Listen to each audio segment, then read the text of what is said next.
Protect that which is precious to you. Keep safe what is valuable to you.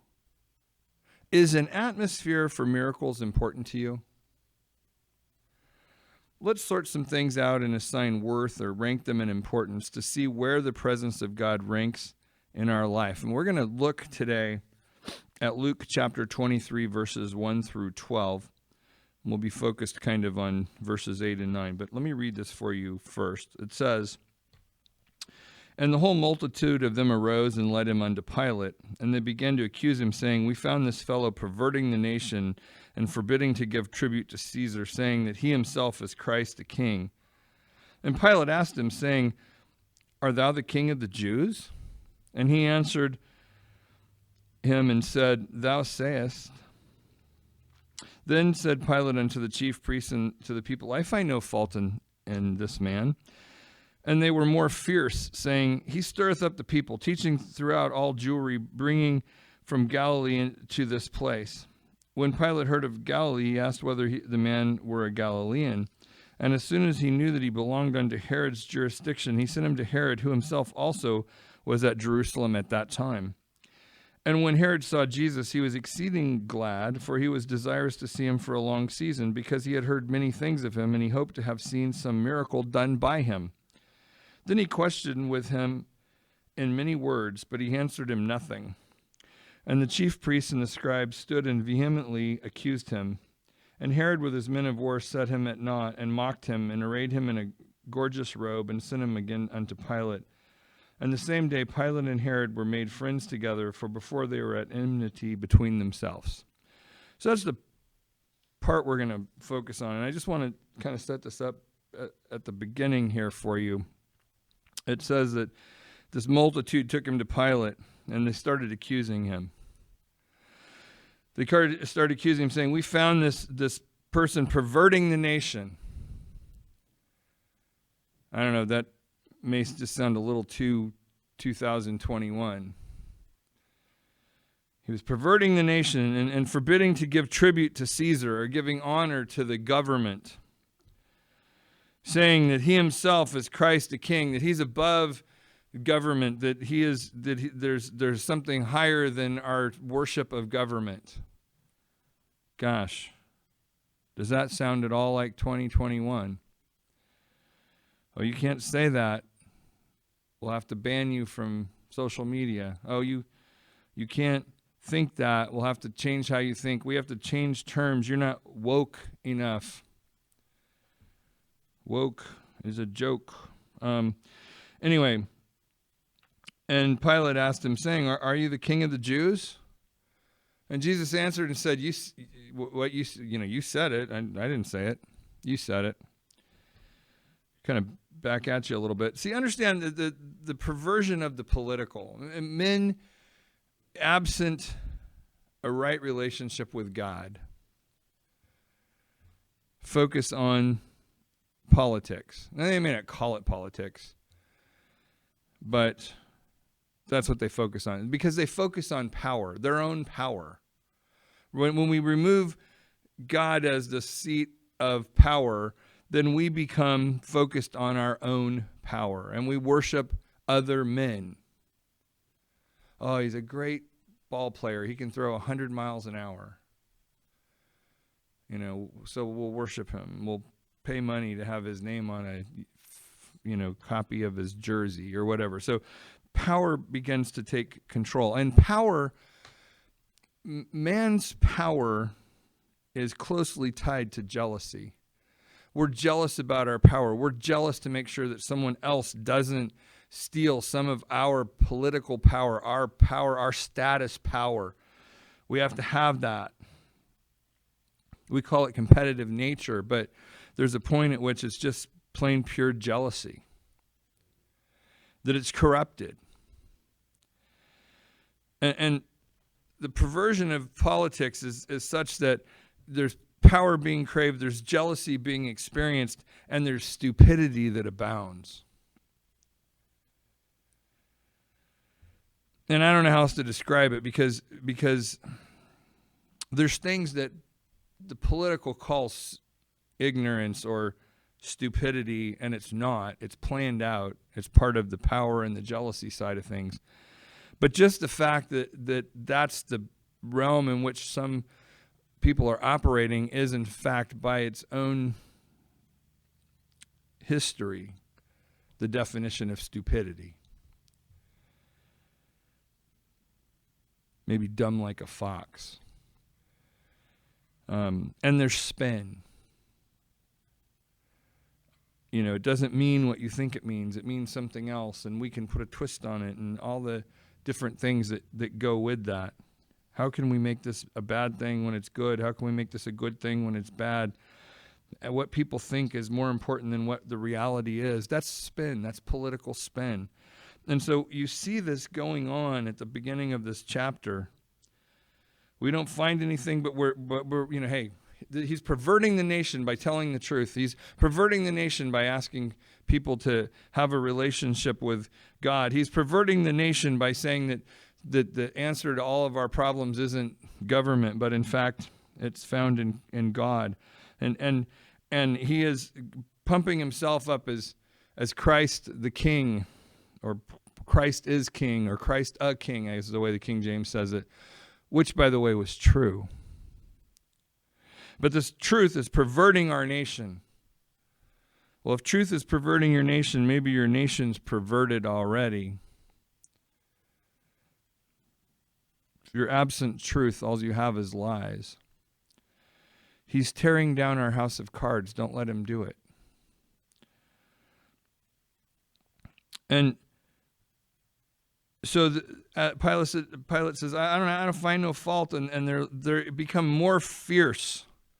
I see this in the arenas of our social media, where people just, if you challenge them or show a point that's true, they become more fierce. Why? Because they're fearful that they're losing the argument. They're fearful that their corrupt ideas are not going forward. And the average person walking down the street doesn't function in that realm, but that's where the politicians function. And that bleeds over through our media, it bleeds over onto people. And so Pilate's listening to all this screeching and whatnot, and he hears that he's from Galilee, and hey, I can dump this in Herod's lap. And they're basically political enemies. I can't even speak. Political enemies at this point, but he dumps him into Herod's lap. Now, there's some motivation here. I want to talk about the Herods. There's Herod the Great, who was king at the time of Jesus' birth. And he was so concerned about this babe that was foretold to be the Christ that he had all the children under a certain age killed. Just had them killed. Why? Because it was challenging his power. He was jealous that this one was coming that would be greater than he. He was stupid to think that he could outsmart God. Well, I'll just kill all the children. That'll take care of it. That's stupid. And he had his own spin for it at the time, trying to justify what's going on. But it was just blind rage and irritation at the fact that he was going to lose some of his power if this were true. That was Herod the Great. Herod Antipas, is the one who executed John. He was a son of Herod. He's the one here at the time of Jesus' death. His motivation, you got to think there's some family motivation there. I'm sure the stories came down from Dad.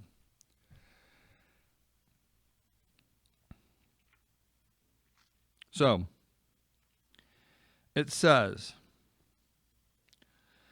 that as soon as he knew that he belonged to Herod's jurisdiction, he sent him to Herod, who was at Jerusalem at that time. And I want you to focus with me on some of these things here as we start to really tie this together. Verse 8, and when Herod saw Jesus, he was exceeding glad, for he was desirous to see him for a long season, because he had heard many things of him, and he hoped to have seen some miracle done by him. He was exceedingly glad. This word, this phrase, when it talks about exceeding glad, one of the things that I found interesting in just looking at the phrase and what it means in the Greek and everything is that there's an impersonal aspect to this. So Herod has Jesus brought before him, and he's glad that he's brought before him, but it's an impersonal, it's a cold, it's not overwhelmed with joy and gladness. I finally get to meet this person. He's happy that he's there, but it's an impersonal, it's a cold meeting. Well, look at that in context of the family.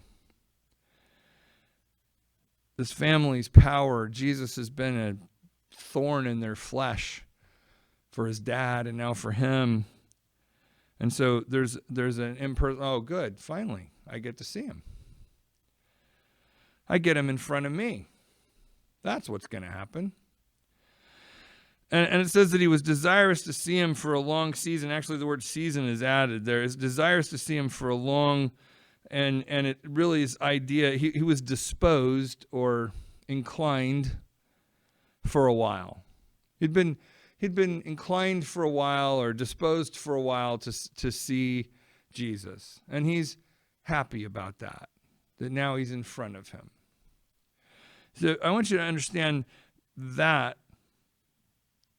in relationship to somebody who was worshipful in seeing Jesus. This is the exact opposite of that.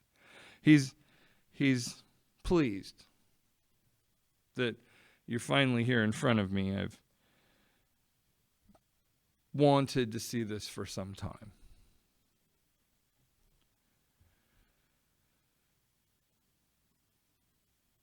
And why is that? Well, because, that's what the word says, because, cause of, he had heard many things of him. He had heard the reports. He had heard that, things are going on.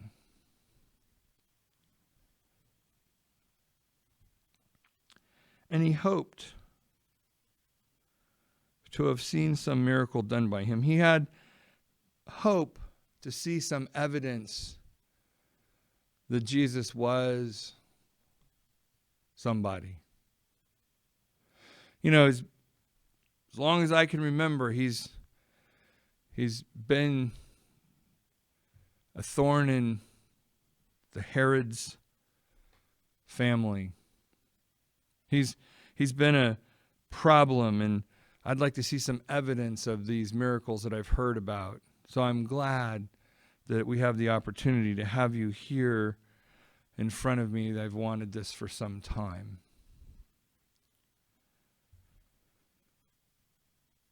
See, how do we approach God's Spirit moving? How do we approach miracles? Do we have a desire to see the evidence ourselves? I've really longed to see some true miracles take place, so I would know that this is not something fake. Is that our attitude? Or is it one of worship? Is it one of praise for God? And is it one recognizing his relationship to us? Is it one recognizing the work of the cross? Is it one recognizing the power of God? Or are we just happy that we finally get to see the evidence of something? We've wanted it for so long. And it says in verse 9, then he questioned him in many words. This phrase again, question with many words, one of the things that it ties to is the idea of preach. Now, I'm not talking about preaching on Sunday morning in church, but I'm talking about someone who's pontificating, somebody who's just going on. And again, remember, Herod is the king or the ruler in this area, and he is in power. He's in political power. This is his political arena. He has an audience there. He's finally got this Jesus in front of him. He's so happy about that. And so he begins to question him with many words, but they're not questions like, well, did you say this or not? But they're questions like, if one feels like they're so great and mighty as to consider themselves to be a king themselves, they might do certain things. Would you consider yourself to be such a king? It's an opportunity to tell your story. It's an opportunity to give your speech. One of those political things where you answer a question, but it takes, 6 pages of paper to read your answer to the question. You never actually address it. So Herod is questioning Jesus with many words. He's going to find out. He's going to inquire. He's going to dig in and see just what this man is all about. I've been waiting for this for a long time. And it says, but, speaking of Jesus, he answered him nothing. And this phrase here, answered nothing, it says he left it for him to conclude for himself.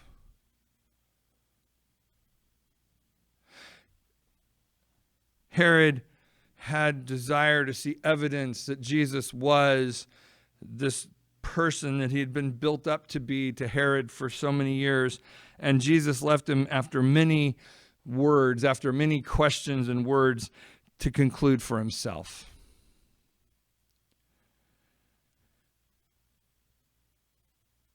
And it says when he answered him nothing, it's not even one word. He didn't say anything.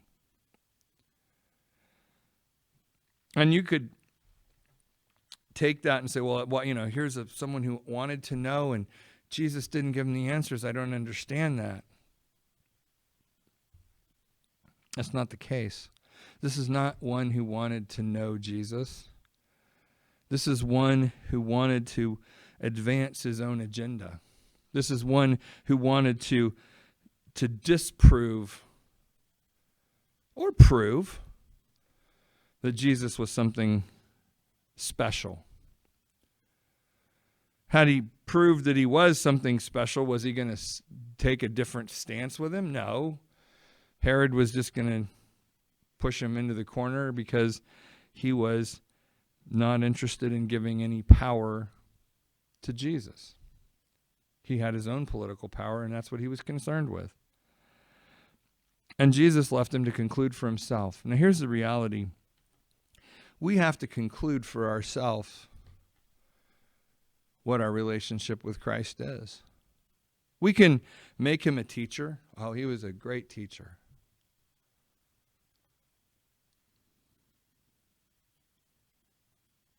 Or he can be my Savior and my Lord. We can conclude that he is the Son of God, that he did come and die for me, that he does, in fact, love me.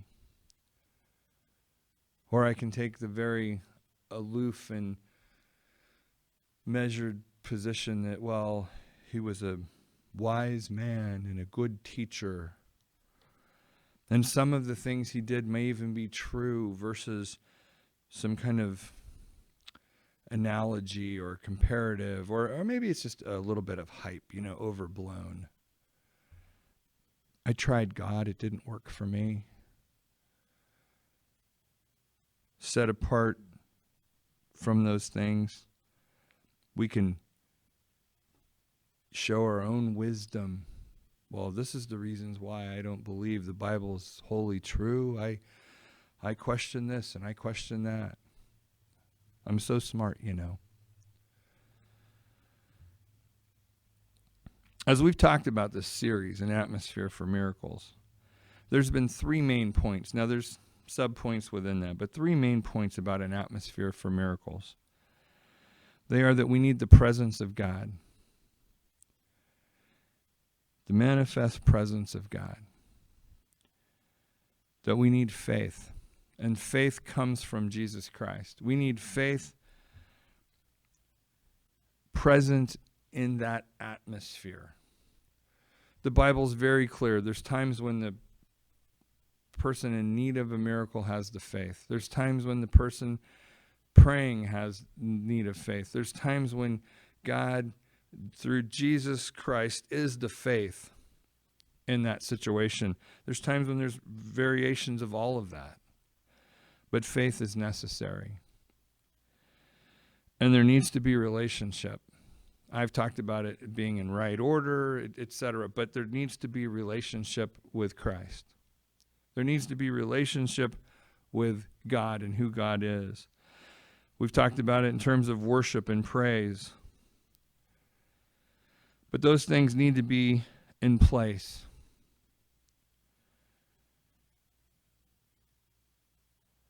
When God's presence sweeps into a room, do we protect that first piece of those three things that we need?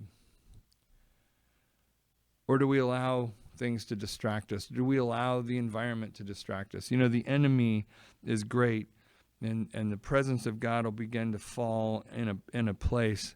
And that's when the cell phone goes off. That's when the baby starts crying. That's when someone that is not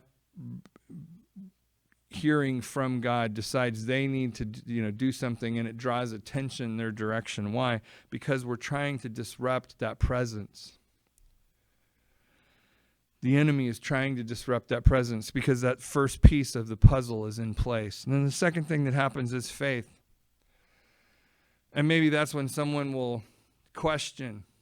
That's when the enemy will put things in your mind to question and to doubt.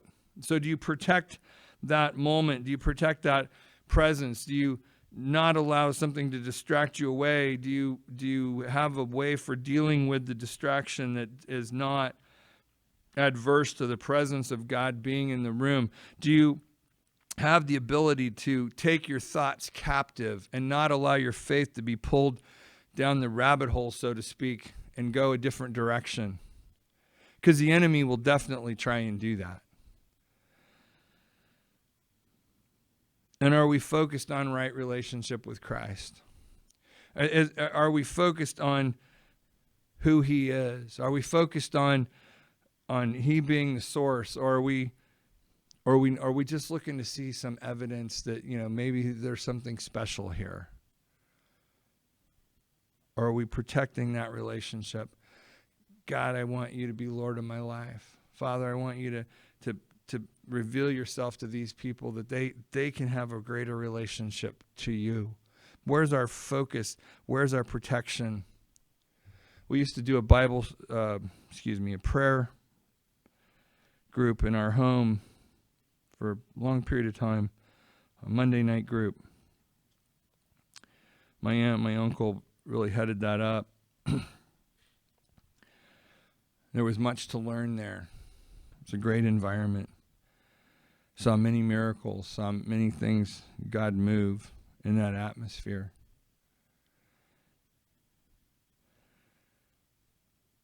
But that was a protected atmosphere.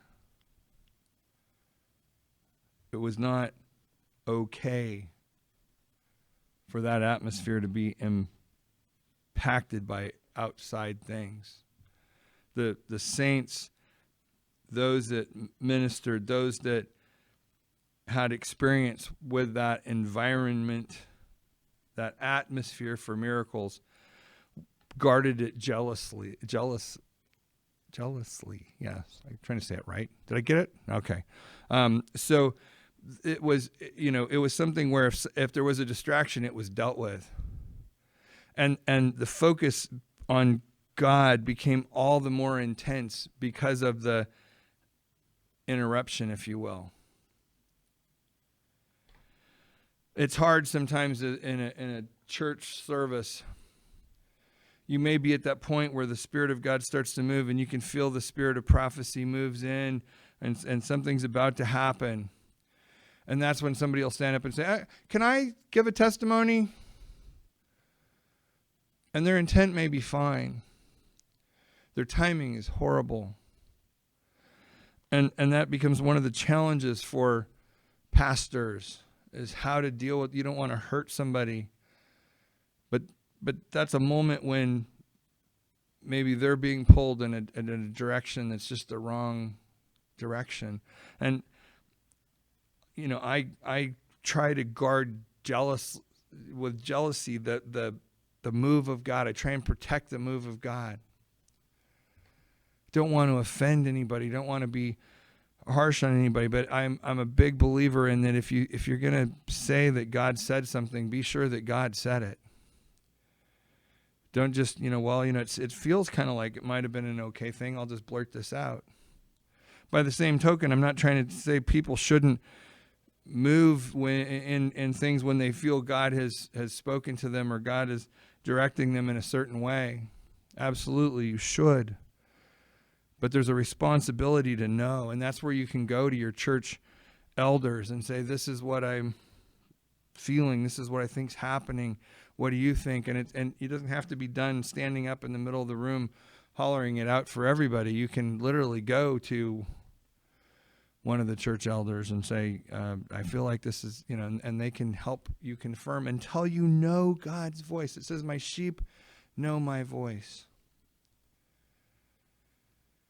If you're not sure, ask.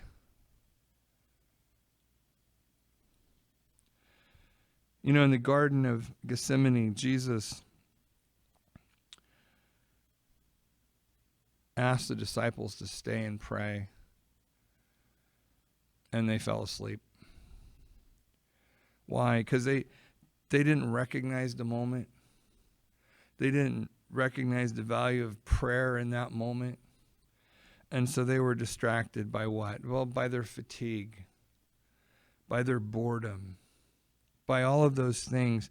They didn't see what was going on. They maybe they had a desire to see some evidence of a miracle by Jesus, but they didn't recognize the intimacy of the relationship where he valued their prayer, to just be with them in prayer, to just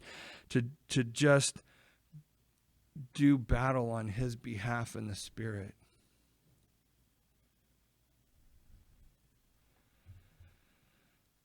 We need to recognize that having the presence of God in our midst is a great blessing.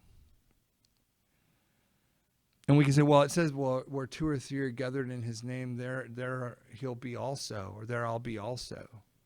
That's true. That's a promise. Are we gathered in his name, or are we gathered to see if he really is who he says he is? When we're gathered in his name, when our focus is correct and his presence is there, that's something to be cherished. That's something to be valued and protected. That's precious. It's precious to have the presence of God. It's not just, it was so great. I was off the hook. It was fire. It's precious to have the presence of God. And when we have the presence of God and our faith begins to build, it can be my faith and your faith and our faith together as it begins to build. And we remember who he is, and we're thankful for what he's done. And we're confident in his ability to meet whatever is necessary, whatever is needed in accordance to his word, in accordance to his will. We have now begun to set that atmosphere in place where we can see the miracles of God take place. And we need to guard that. We need to pursue that. And the first and foremost place I need to guard that is within my own heart, within my own mind, within my own spirit. I need to not be the source of dragging myself or us as a collective in a different direction. I need to long to be in his presence. I need to love to be in his presence. I need to reverence his presence. I need to speak in faith to myself when doubt comes in, and I need to remember the relationship of Jesus Christ, who came so that I didn't have to perish, but I could have everlasting life with him. Those are the three key points that we need in that atmosphere for miracles, and we need to protect that atmosphere for miracles. And I would challenge you this morning. I would challenge you this week. I would challenge you, I could say literally for the rest of your life, but I would challenge you to protect that which is precious, that which is valuable, that presence of God in our midst, that atmosphere for miracles. And that's it for this week.